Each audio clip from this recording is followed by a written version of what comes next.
सलाम। मैं यहूदियों का तज़किरा करने से पहले ये अस्सलामु अलैकुम के बारे में समझा दूँ। अल्लाह के पाक पैगंबर ने फरमाया अफ़शुस सलाम, मुत्तफ़क़ुन अलैहि हदीस है।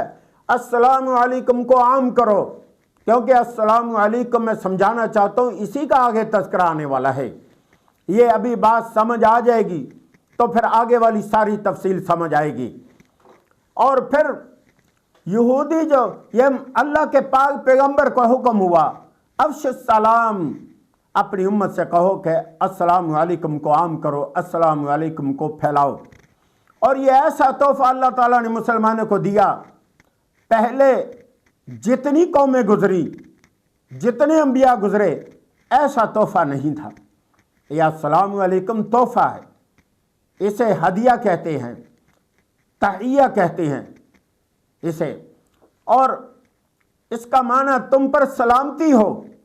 और ऐसा लफ्ज़ किसी कौम में आज भी नहीं है। बहुत कौमें हैं, बहुत मज़हब हैं, नए नए बड़े। तमाम मज़हब के बारे में तो मैं इंशाअल्लाह आगे बताऊंगा मुस्तक़बिल में, कभी सिर्फ अस्सलामु अलैकुम उन्वान पर मैं तकरीर करूंगा। लेकिन आज सिर्फ मैं यहूदियों का जो है अस्सलामु अलैकुम के बदले में सिर्फ उसके बारे में थोड़ा समझा दूं, क्योंकि क्रिश्चियन दुनिया में सबसे ज़्यादा है, उसके बाद मुसलमान हैं। तादाद क्रिश्चियन की ज़्यादा है और उनके अंदर ज़्यादातर बाज़ और लफ्ज़ हैं लेकिन वो कम हैं। सबसे ज़्यादा जो इस्तेमाल होने वाले वो लफ्ज़ हेलो, हाय, ये अल्फाज इस्तेमाल करते हैं। और तीसरा लफ्ज़ जो ज़्यादा इस्तेमाल करते हैं good morning, good afternoon, good evening, ये इस्तेमाल करते हैं। अब हम तकाबली जायज़ा लेते हैं। गुड मॉर्निंग और अफ़शुस सलाम, अस्सलामु अलैकुम, इनका तकाबली जायज़ा क्या है वो करते हैं।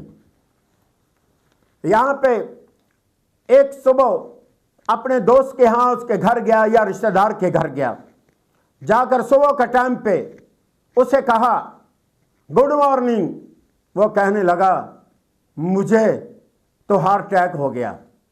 उसकी तो गुड मॉर्निंग नहीं है, उसकी तो बैड लक, गुड मॉर्निंग नहीं, बैड लक मॉर्निंग है, बैड लक मॉर्निंग। अब वो कहता मुझे तो ये है। और भाई वो तो बीमार पड़ा है। और फिर दोपहर को अपने दोस्त के यहाँ गया, दूसरे किसी के पास। जब उसे जाकर कहा गुड आफ्टरनून, तो वो कहता है और भाई मुझे तो कैंसर हो गया। अब उसका तो गुड आफ्टरनून नहीं है, वो तो बैड लक आफ्टरनून है। अब इसी तरह शाम को किसी के यहाँ गए, उसे कहा गुड इवनिंग, तो वो कहने लगा और भाई मुझे तो एड्स हो गया। अब उसका तो गुड इवनिंग है ही नहीं, बैड लक इवनिंग है। अब इसके मुकाबले में हम इस्लाम के लफ्ज़ को देखें, अस्सलामु अलैकुम। उसने कहा, दोस्त से मिला, कहने लगा अस्सलामु अलैकुम। उसने कहा वही मैं दोहराता हूँ बातें कि भाई मुझे तो एड्स है। उसने कहा अल्लाह सलामती रखे तुम पर। और भाई शाम को दोपहर को मिला, उसने कहा मुझे तो हार्ट अटैक हो गया। उसने कहा अस्सलामु अलैकुम, तुम पर सलामती हो। शाम को मिला और उसने कहा मुझे तो हार्ट अटैक हो गया, एड्स हो गया, कोई बीमारी आ गई। इसने कहा तुम पर अस्सलामु अलैकुम, सलामती हो। ये कैसा लफ्ज़ है। इसीलिए यहूदी हसद करते हैं कि ये लफ्ज़ हमें क्यों नहीं दिया गया। अल्लाह ने सर उम्मत मुहम्मदिया को दिया।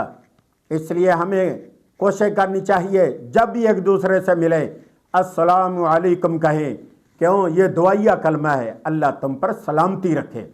अपने घर में जाए, अपने बच्चों को, अपनी बीवी को, बीवी अपने खामद को, अपनी बेटियों को, बेटियां अपने बहनों भाइयों को, बहनों को, ये तमाम अस्सलामु अलैकुम कहें और एक दूसरे पर सलामती की दुआ करें। ये सलामती की दुआ है। اب یہودی وہ جو ہے سلام کو یہ لام نکال دیا سین کے بعد، جو ہے سلام کے اندر جو سین کے بعد لام ہے وہ نکال دیا، السامو پڑھنے لگے، اور سامو کا معنی ہلاکت ہو تم پر، موت واقع ہو تم پر، سلامتی کا صرف لام کی کمی کی تو یہ لفظ کیا بن گیا؟ سامو، ہلاکت ہو تم پر۔ جامع